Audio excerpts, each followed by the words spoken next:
He smiled as he ripped the paper in half. "This bonus? You'll never see a penny." I sat there, quiet, watching the pieces float down to the big meeting table like dead leaves. The other leaders shifted in their fancy chairs, but no one looked at me. He didn't know I had copies, or that I'd already talked to the authorities. He had no idea that by Friday, this room would be empty, and my name would be on the main door. My name is Rachel Green, and I've learned that in the business world, respect isn't given. You have to take it. The executive meeting room on the top floor had always felt like a place of great power. Huge windows looked out over the city lights, and the long, shiny table could fit many people.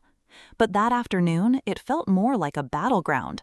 Mr. Stone stood at the head of the table, his expensive suit perfect, his hair neatly styled. The other executives, mostly older men, sat in their usual spots, with their tablets and folders lined up perfectly. I was the only woman there, and the youngest by far. "Before we finish today's meeting," Mr. Stone announced, his voice smooth and practiced like a CEO's, "I believe Rachel is expecting something." My back straightened. After a year of fixing the tech department, after doing better than every goal by a lot, so much that even the money guy was impressed, this was it. The big stock bonus, worth millions. The paper that would make me a real part of the company, not just an employee. Mr. Stone's assistant came in carrying a plain yellow envelope. She put it in front of me with the careful movements you'd use for something dangerous. The room became quiet, that special kind of business quiet where even breathing feels too loud. I reached for it, noticing my hands were steady even though my heart was racing. The envelope felt lighter than I expected. When I opened it, I found just one sheet of paper. Not the many pages of the bonus agreement I'd been promised, just one page saying that old spoken promises about money were now replaced by new company changes. "I don't understand," I said, though I was starting to get it. Mr. Stone's smile was like a wolf explaining good manners to sheep. He walked over, took the envelope from my hands, and in one smooth move, tore it in half. "This bonus? You'll never see a penny." The sound of ripping paper echoed in the silence. He let the pieces fall onto the shiny table, where they lay like clues at a crime scene. "You see, Rachel," he continued, going back to his spot at the head of the table, "when we bought your small company, we made a lot of promises, but promises and contracts are very different things. And whatever you think you were promised," he waved his hand at the torn paper, "well, that chance is gone." I looked around the room. Mr. Davis, the money guy who'd praised my work last week, stared at his phone. Mr. Lee, the lawyer who helped write the first deal, suddenly found the view outside very interesting. Not one person would look me in the eye. "The board has looked at our money plan," Mr. Stone went on, his voice changing to that of a patient teacher explaining simple math to a slow student.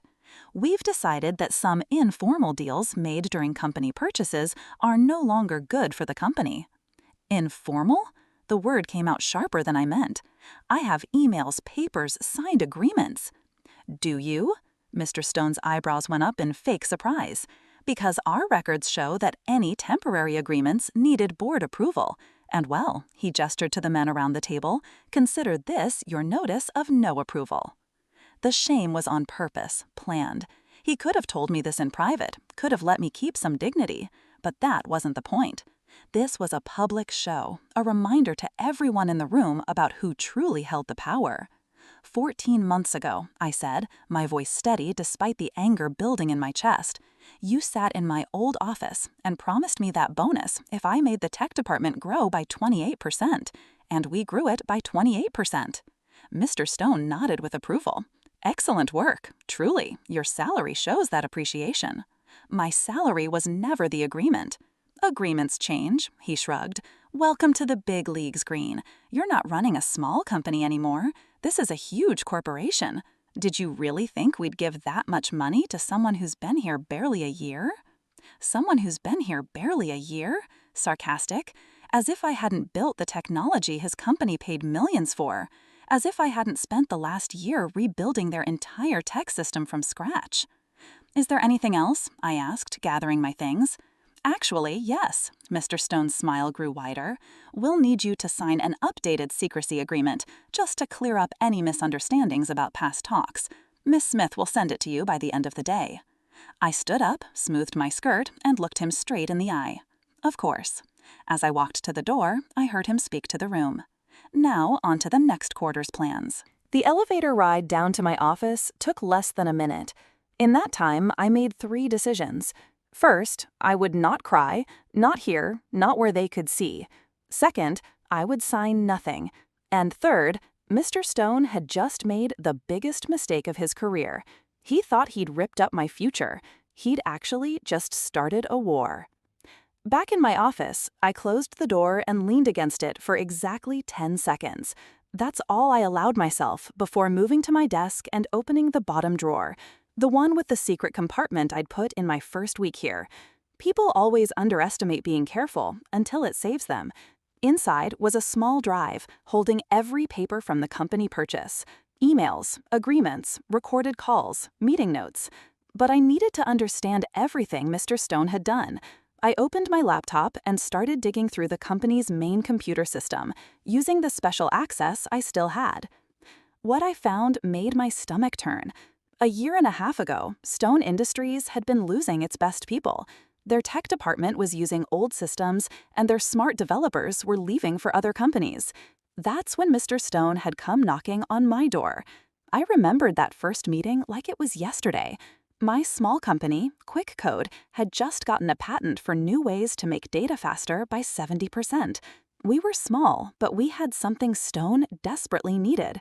"Name your price," Mr. Stone had said over dinner, cutting his steak with great care. "I don't want to sell," I'd replied. "We're just getting started." "Everyone has a price, Rachel. The question is whether you'll be smart enough to recognize it when it's offered." The talks had taken 4 months. In the end, it wasn't just the money that convinced me. It was the promise of resources, of growing big, of taking our technology worldwide. And key to that promise was my stock bonus, millions of dollars, given over 4 years based on how well we did, which we had carefully written down. Now, searching through the company files, I found memo after memo from Mr. Stone to the legal team. The titles alone told the story: changing purchase deals, money reallocation plan, reducing old promises. One email from 6 months ago made me stop. "Jim, per our talk, start reviewing papers for all purchase-related money promises. Focus on anything that could be seen as based on performance rather than a binding contract. The green bonus is our test case. If we can get rid of that promise, we can use the same plan for the others." The others? I wasn't the only one. My phone buzzed. A text from Alex Chen, who'd sold his security company to Stone 2 years ago. "Heard what happened in the meeting. Coffee tomorrow?" Then another from Maria Rodriguez, former CEO of a shipping software company Stone had bought. "Rachel, we need to talk." By evening, I had found 14 former founders and key employees who had been promised stock bonuses as part of their company sale deals. Each had met their goals. Each had been systematically denied their bonuses through legal tricks and company changes. The pattern was clear.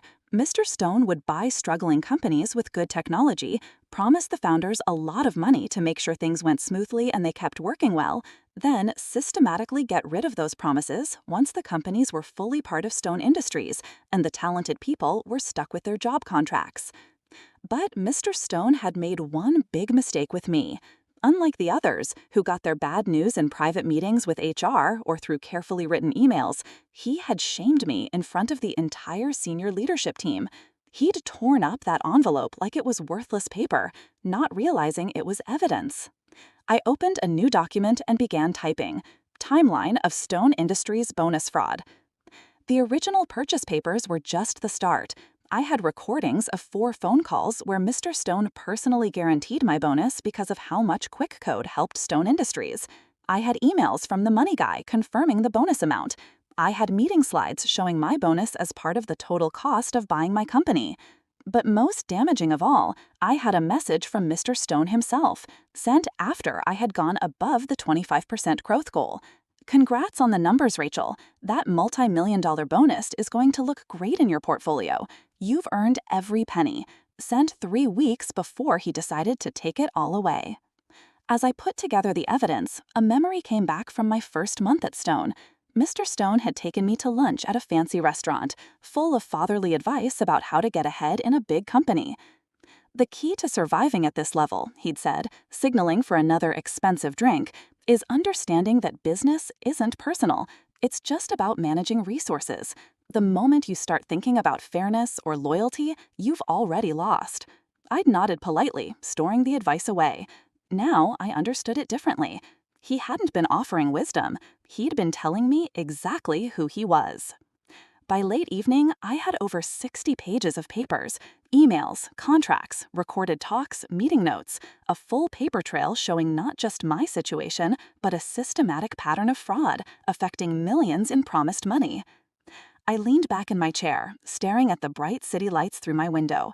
Somewhere up on the top floor, Mr. Stone was probably having his usual nightcap, sure he'd won another round of corporate chess. He taught me that business wasn't personal. Tomorrow, I'd show him just how impersonal I could be. The next morning, I arrived at the office very early. The security guard raised an eyebrow but said nothing as I swiped my card. Early mornings in tall office buildings have a special feel. The silence feels like it's waiting, like a theater before the show starts. I had 3 goals: get everything I'd need, protect myself legally, and start building my group of helpers. The first 2 would happen today.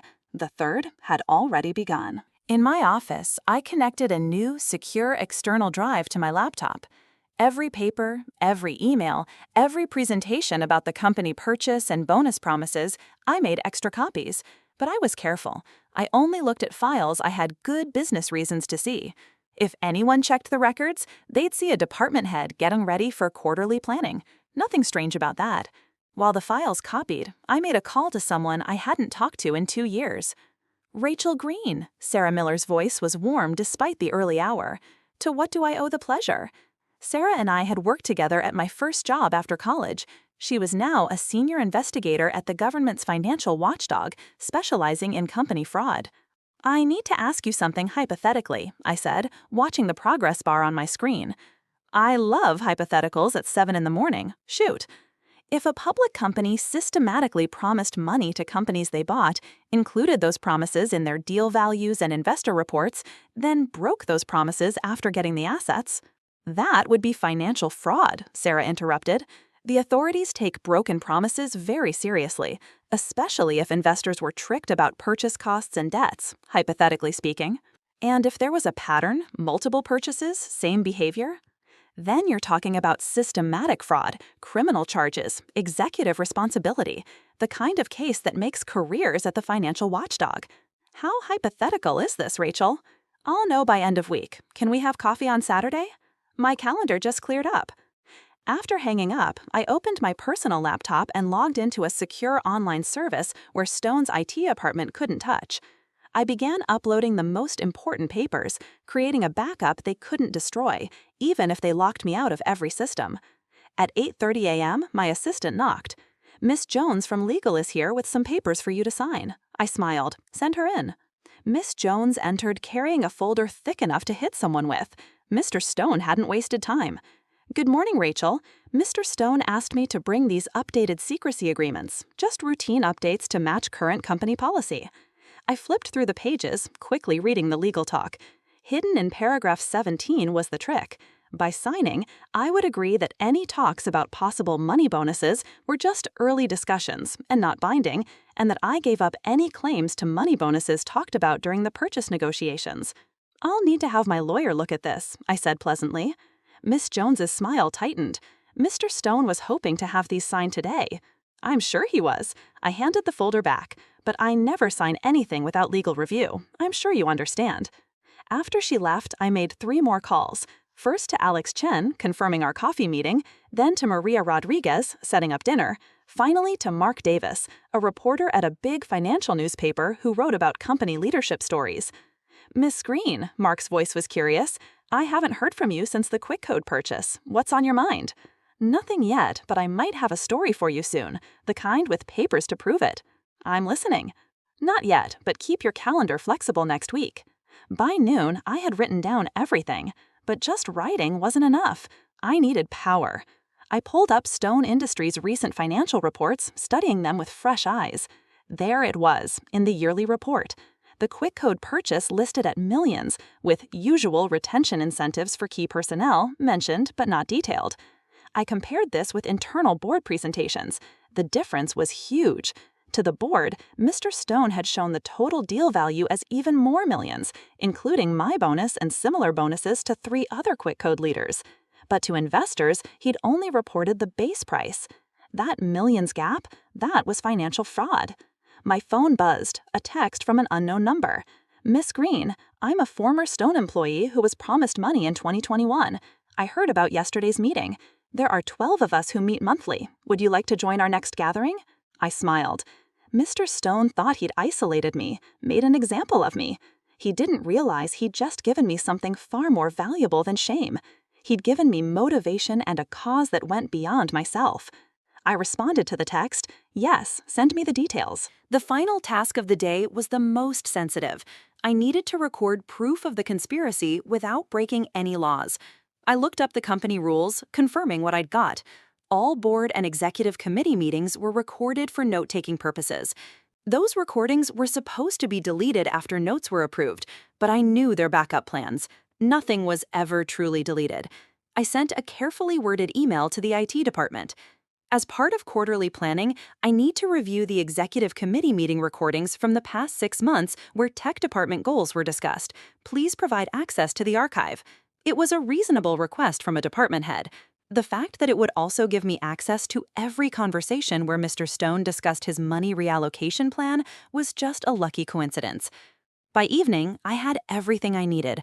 My 60 pages had grown to over 200. The 12 former employees had become 17, with more reaching out every hour. Mr. Stone had built his empire on broken promises, betting that people would be too afraid, too alone, or too legally outmatched to fight back. He'd bet wrong.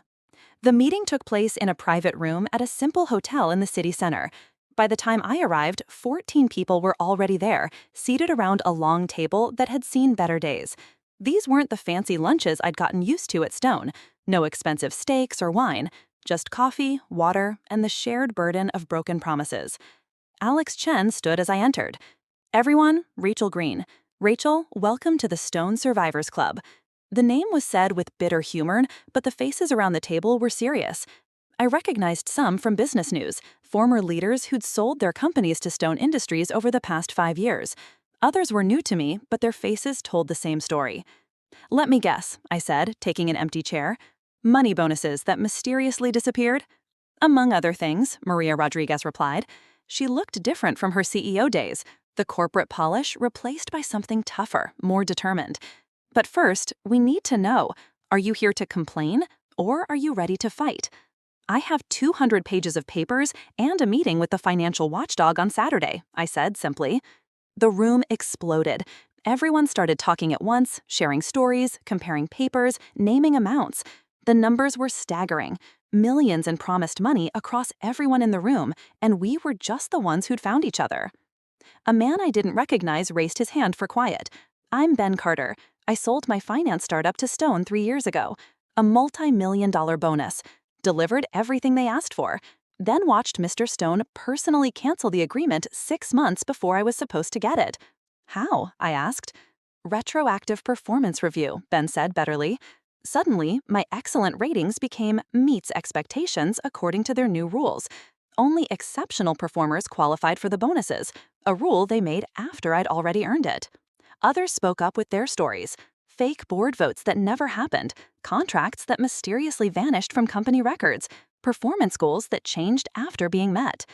Each story was different in its details, but the outcome was the same. Mr. Stone had systematically stolen millions from the very people who'd created value for his company. "We tried fighting individually," Alex said. "Lawyers, private talks. Stone's legal team crushed us one by one, made it clear that fighting would cost more than we'd ever get back." "That's because you fought alone," I said, "and you fought in the wrong place. This isn't a contract argument, it's financial fraud. The financial watchdog doesn't care about individual job agreements. They care about patterns of trickery that affect the market's honesty." Maria leaned forward. You really think you can take on Mr. Stone? He has a legal budget bigger than most companies' income. I don't need to take him on. I just need to show the financial watchdog and the board what he's been doing. The evidence speaks for itself. I pulled out my laptop. Let me show you what I found. For the next hour, I walked them through the pattern, the differences between board presentations and financial reports, the systematic removal of money promises, the possible criminal responsibility for executives who knowingly lied about purchase costs to investors. Wow, someone whispered. This isn't just fraud. This is a plan. Which is why we need to move fast, I said, before they realize what we're doing and start destroying evidence. We spent the next 2 hours organizing. Everyone agreed to gather their papers, emails, contracts, recordings, anything that showed the original promises and how they were systematically broken. We created secure ways to talk and backup systems. Most importantly, we agreed to stand together when talking to the financial watchdog. As the meeting ended, Ben asked the question everyone was thinking. What about whistleblower protection? Most of us signed agreements. If Stone comes after us. I've already thought of that, I said. The law provides protection and possible payment for whistleblowers who report financial violations to the authorities. Our agreements can't override federal law. Plus, once this becomes a federal investigation, revenge becomes blocking justice. You've really thought this through, Maria observed. Mr. Stone made a mistake, I replied. He didn't just steal from me. He shamed me in front of the entire leadership team. He wanted to make an example of me. I closed my laptop. He succeeded, just not the way he intended. As we got ready to leave, Alex pulled me aside. You know this ends your career at Stone, right? Even if we win, you'll never work in a big company again. Whistleblowers get blacklisted. I thought about the torn paper, the smirking faces around that meeting table, the systematic theft dressed up as company strategy. Then I better make it count, I said. That night, I worked until early morning, putting everyone's papers into one big report. 17 executives, millions in stolen money, 5 years of systematic fraud. The pattern was clear, the evidence overwhelming. But as I finally closed my laptop, tired, I realized something. The money had stopped mattering somewhere along the way. This wasn't about my millions anymore. It was about Mr. Stone learning that some things couldn't be torn up and thrown away. Some things, once broken, demanded justice. My phone buzzed. Another unknown number. Miss Green, I'm a current Stone board member. I've heard worrying rumors about executive committee talks regarding purchase debts. Might you be free for breakfast on Thursday, privately? Of course. I smiled in the darkness of my apartment. The cracks were already forming in Mr. Stone's empire. By Friday, they'd be huge gaps. Monday morning arrived like a sudden storm. I was in my office very early, reviewing the final complaint with my lawyer on a secure video call, when my assistant burst in without knocking, something she'd never done in 2 years. Rachel, there's a situation. The entire top floor is in chaos. Federal investigators just arrived with boxes and warrants. I stayed calm, though inside I felt a rush of satisfaction. Federal investigators, Financial Enforcement Division, she whispered, as if saying it too loud might call them. They're in Mr. Stone's office right now. Security's been told not to let anyone leave the executive floor. I see. Well, I suppose we should cooperate fully with any investigation. I turned back to my screen. Please hold my calls for the next hour. My lawyer, John Adams, was trying not to smile. Looks like Sarah moved faster than expected. The complaint we filed was thorough, I said. Millions in hidden debts, systematic fraud across many purchases. They probably started their early investigation the moment Sarah finished reading it. By mid-morning, the news had spread throughout the building. The financial watchdog had taken papers, computers, and servers. They'd also given official orders to Mr. Stone, the money guy, the main lawyer, and 3 board members. The stock market hadn't opened yet, but early trading was already showing a big drop in Stone Industries' share price. My phone rang, an internal number. I recognized Mr. Evans, the lead independent director, and the one who'd asked for Thursday's breakfast meeting. Mr. Green, we need you in the meeting room immediately. Of course. The elevator ride to the top floor felt different this time. When I got out, the executive floor looked like a crime scene. Investigators in dark jackets were wheeling out boxes of papers. Mr. Stone's assistant sat at her desk crying. The main lawyer's office was sealed with tape. In the meeting room, 9 of the 12 board members were present. Mr. Stone's chair at the head of the table sat empty. Mr. Evans, silver-haired and serious, gestured for me to sit. "Rachel," he began, "we need to understand what's happening. The financial watchdog won't tell us anything beyond their search warrant, but your name keeps coming up in their questions." I met his gaze steadily. "I would imagine it does.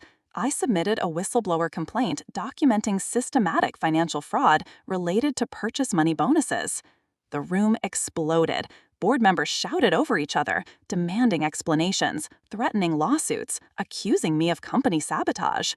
Mr. Evans slammed his hand on the table for order. "Let her speak." I opened my portfolio and began handing out copies of the summary report. Over the past 5 years, Stone Industries has systematically broken promises on millions in money bonuses promised to companies they bought.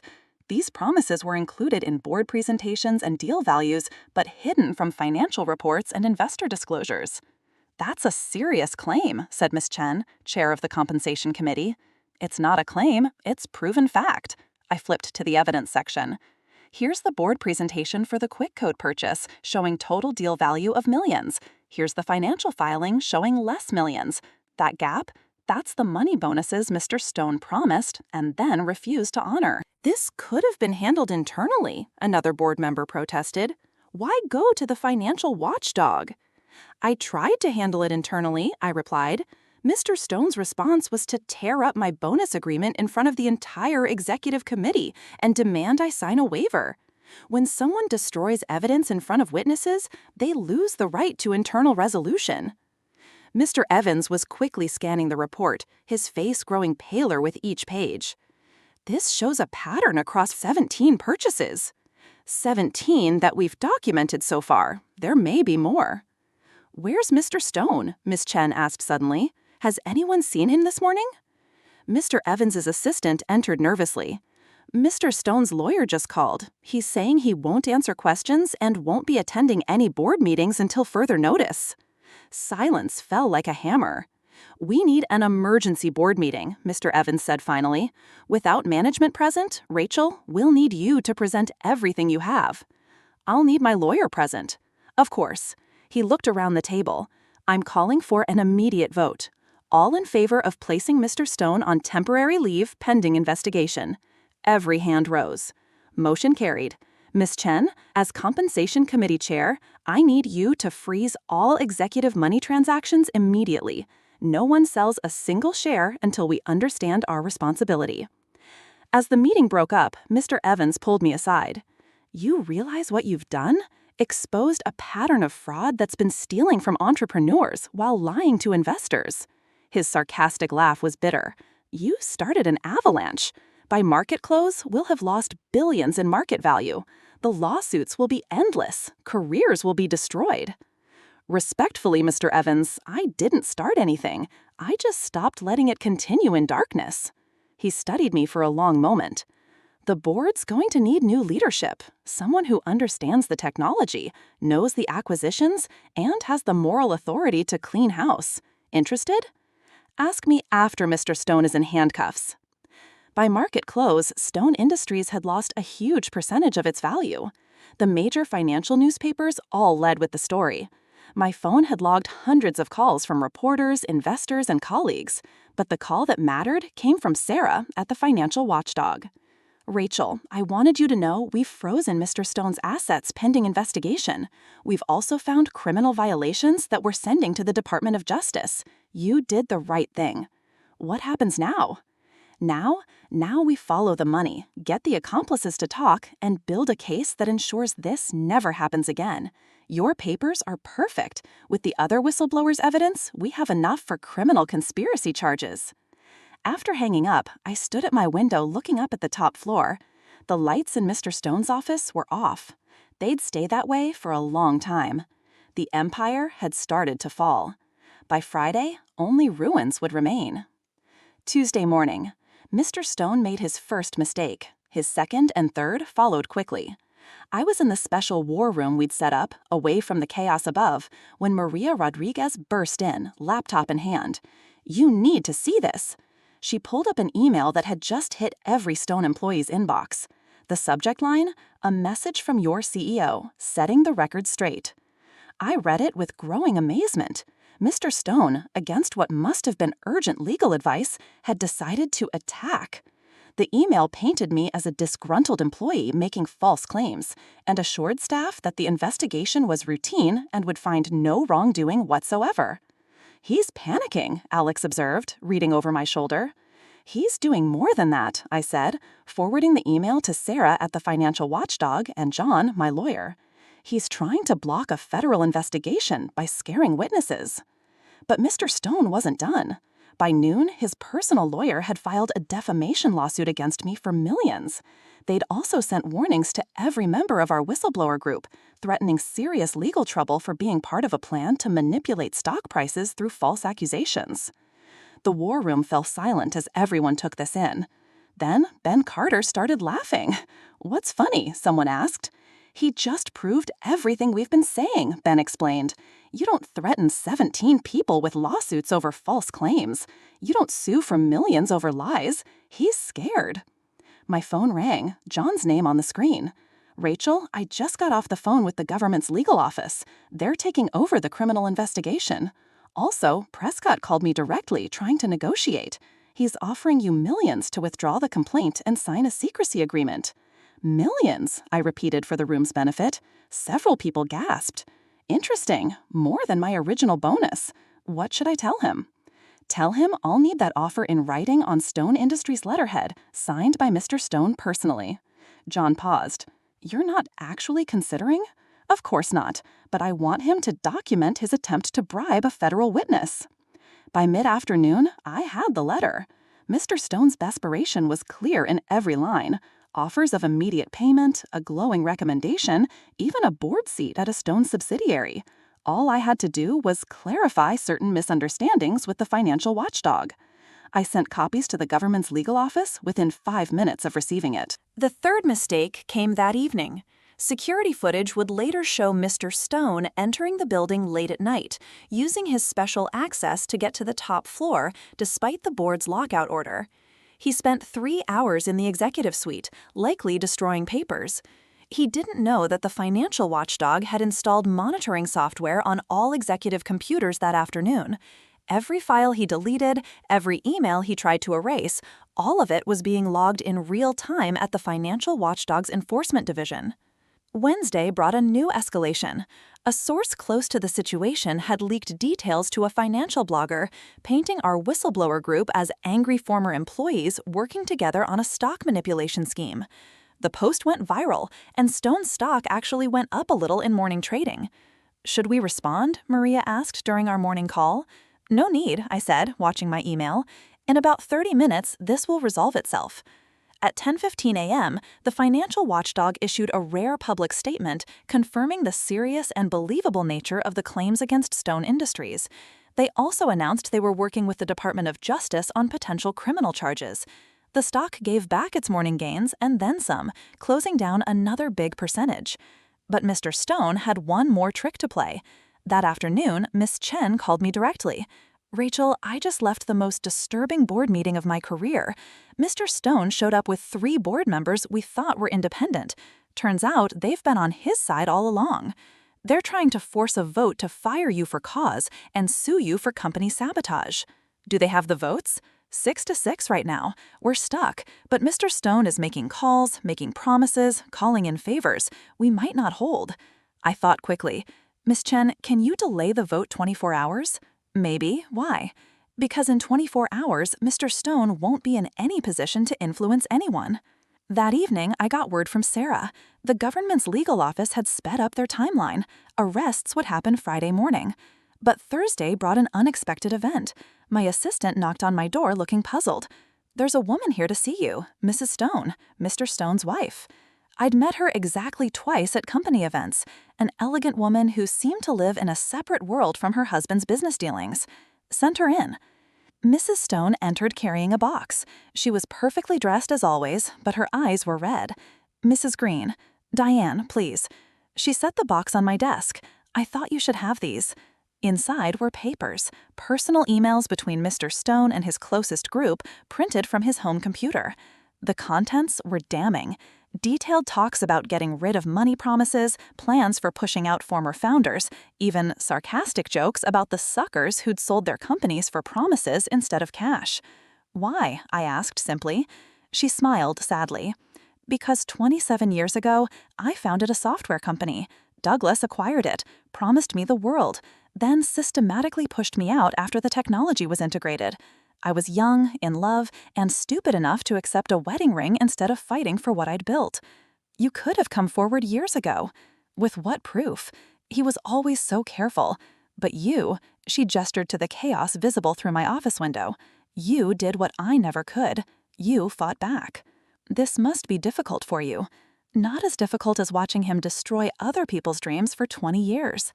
She stood to leave, then paused. "There's a board meeting tomorrow at 9 a.m. Douglas thinks he has 7 votes locked up. He's wrong. Mr. White owes me a favor from decades ago. He'll abstain. Why tell me this? Because by 9:05, it won't matter anyway." She walked to the door, then turned back. "Do you know what the ironic part is? If he just honored your bonus, paid what he owed, none of this would have happened. His greed finally cost him everything." After she left, I added her papers to our evidence file. Each email was another nail in Mr. Stone's coffin, but more than that, they were proof for everyone he cheated. That night, I couldn't sleep. Tomorrow would bring either victory or disaster. I stood at my apartment window, looking toward the Stone Industries Tower in the distance, its logo glowing against the night sky. By tomorrow night, that glow would be forever dimmed. Mr. Stone had torn up my future. Tomorrow, I'd return the favor. Friday arrived wrapped in gray fog that seemed to match the mood at Stone Industries. I reached the office early, but later than the agents, who were already in the lobby. "Ma'am, we need to check your badge," one agent said, though security had already cleared me. Of course. The elevator ride felt different, charged with the energy that comes before a storm. When I reached my floor, half the staff was already there, gathered in small groups, speaking in quiet tones. They fell silent as I passed. In my office, I found Mr. Evans waiting, looking like he'd aged 5 years in as many days. "The board meeting's been moved to 8 a.m., he said without preamble. "Douglas is demanding an immediate vote on your termination before," he gestured vaguely upward toward the executive floor. "Before the arrests," I finished. "You knew." I suspected, when someone attacks this desperately, they're usually out of time. We rode to the top floor together. The meeting room was already packed, all 12 directors present, plus lawyers. Mr. Stone sat at the head of the table, perfect as ever, but his hands trembled slightly as he shuffled papers. "Now that everyone's here," Mr. Stone began, his voice still carrying that CEO authority, "I move for immediate termination of Rachel Green for company sabotage, breaking trust, and—" The door burst open. 6 federal agents entered, followed by 2 officials from the government's legal office. "Douglas Stone," the lead agent announced, "you're under arrest for financial fraud, wire fraud, planning to commit fraud, and blocking justice." The room exploded into chaos. Board members jumped to their fate. Lawyers reached for phones. Mr. Stone's face went from red to white to gray in seconds. "This is ridiculous," he sputtered as agents moved toward him. "I want my lawyer." "You have the right to remain silent," the agent continued, producing handcuffs. "Anything you say can and will be used against you." As they cuffed him, Mr. Stone's eyes found mine across the table. The hatred there was pure and poisonous. "You destroyed everything," he hissed. "No," I replied calmly. "You did that yourself. I just made sure everyone could see it." They led him out as the cameras in the lobby captured every moment. Within minutes, the footage would be on every financial news channel in the country. But the agents weren't done. The money guy, Mr. Davis, was arrested next, pulled from his office while trying to shred papers. The main lawyer, Mr. Thompson, was taken from the parking garage, trying to flee with boxes of files. 3 more arrests are happening simultaneously at their homes, the government lawyer informed the stunned board. "We'll need to interview each of you separately. I suggest you get legal advice." As the federal agents took control of the executive floor, Mr. Evans called the remaining board to order. "I move to name Rachel Green as interim CEO, effective immediately," Ms. Chen announced. "Seconded," said Mr. White, the man Diane had mentioned, true to his word in not supporting Mr. Stone. "All in favor?" 10 hands rose. The 2 remaining Mr. Stone loyalists didn't even bother arguing. Motion carried. Mr. Evans turned to me. "Congratulations, CEO Green. Now comes the hard part." The rest of the day blurred together. Press conferences, emergency all-staff meetings, calls with major investors. The stock price dropped sharply before trading was stopped. When markets closed, Stone Industries had lost billions in value. But something else was happening too. Employees who'd been silent for years began coming forward with their own stories. The head of HR broke down, confessing she'd been ordered to change performance reviews. A finance director admitted to helping hide money promises from auditors. But corruption ran deeper than even I had imagined. By late afternoon, I was in Mr. Stone's former office, now mine, when Maria, Alex, and the other whistleblowers arrived. "We did it," Ben said, disbelief still coloring his voice. "We actually did it." "No," I corrected. "We've started. Now we have to rebuild this company the right way." That evening, as agents continued boxing up evidence and reporters waited outside the building, I drafted my first company-wide memo as CEO. It was simple, direct. To the Stone Industries family, today marks the end of an era defined by broken promises and the beginning of one built on integrity. Effective immediately, all money bonuses promised during purchases will be honored. All performance reviews will be audited. All employees who were wrongly denied payment will be made whole. This company was built by brilliant people who believed in something bigger than themselves. Under previous leadership, that trust was betrayed. Under new leadership, it will be restored. The road ahead is difficult. Our stock price has crashed, our reputation is shattered. Lawsuits await us. But I've learned that from the ashes of corruption, something stronger can rise. To those who were cheated, justice is coming. To those who participated in the deception, amnesty is available for those who come forward within 72 hours. To those who remained silent, your voice matters now. Together, we'll build the company Stone Industries always claimed to be, but never was. Rachel Green, Chief Executive Officer. I sent it at exactly 6 p.m., then walked to the window. The fog had lifted, revealing a clear evening sky. Somewhere in federal custody, Mr. Stone was learning what it felt like to have everything torn away. The irony wasn't lost on me. He tried to steal millions from me. In response, I'd taken his empire, his freedom, and his legacy. As Diane had said, if he'd just honored his word, none of this would have happened. Greed, it turned out, was the most expensive mistake of all. 1 year later, to the day, I stood in the same meeting room where Mr. Stone had torn up my money bonus. The shiny table was the same, the view of the city unchanged, but everything else was different. The room was packed, employees, former whistleblowers, board members, and representatives from the 17 companies whose founders had been cheated. At exactly 3:15 p.m., the same time Mr. Stone had shamed me, I signed my name on a document that would reshape Stone Industries forever. With this signature, I announced, millions of shares of recovered money will be transferred to the Stone Employee Innovation Fund. This fund will ensure that every promise made to every entrepreneur who joined this company will be honored, with interest. The applause was thunderous. Maria Rodriguez wiped away tears. Alex Chen pumped his fist. Ben Carter simply nodded, a gesture worth more than words. The transformation hadn't been easy. The first 6 months were brutal. Lawsuits from every direction, an attempt by another company to take us over, senior executives fleeing like rats from a sinking ship. Our stock hit a 10-year low 3 times. The board questioned whether I was the right person to lead, but we survived. More than that, we thrived. We made all money agreements completely clear, created an independent committee to oversee all purchase promises, established a whistleblower protection program that became a model for other companies. Most importantly, we honored every single money bonus that had been denied over the past 5 years, paying out millions to wronged employees and founders. The markets responded, Mr. Evans said during the ceremony. Our stock is up significantly from its post-scandal low. More importantly, talented people are coming to us. Turns out, people want to work for a company that keeps its word. Douglas Stone was serving years in federal prison. His assets sold to pay back what he owed. Mr. Davis got years. Mr. Thompson, less years. 14 other executives received various sentences or big fines. The old guard was gone, replaced by leaders who understood that honesty wasn't optional. After the ceremony, I returned to my office. I'd kept my original one, refusing to move to the executive suite. The top floor had been turned into an innovation lab for employees to develop their ideas. On my desk was a framed piece of paper, the torn envelope Mr. Stone had destroyed. Carefully taped back together, a reminder of where this all started. Diane Stone knocked and entered. She now served on our board, representing minority shareholders. "Proud of you," she said simply.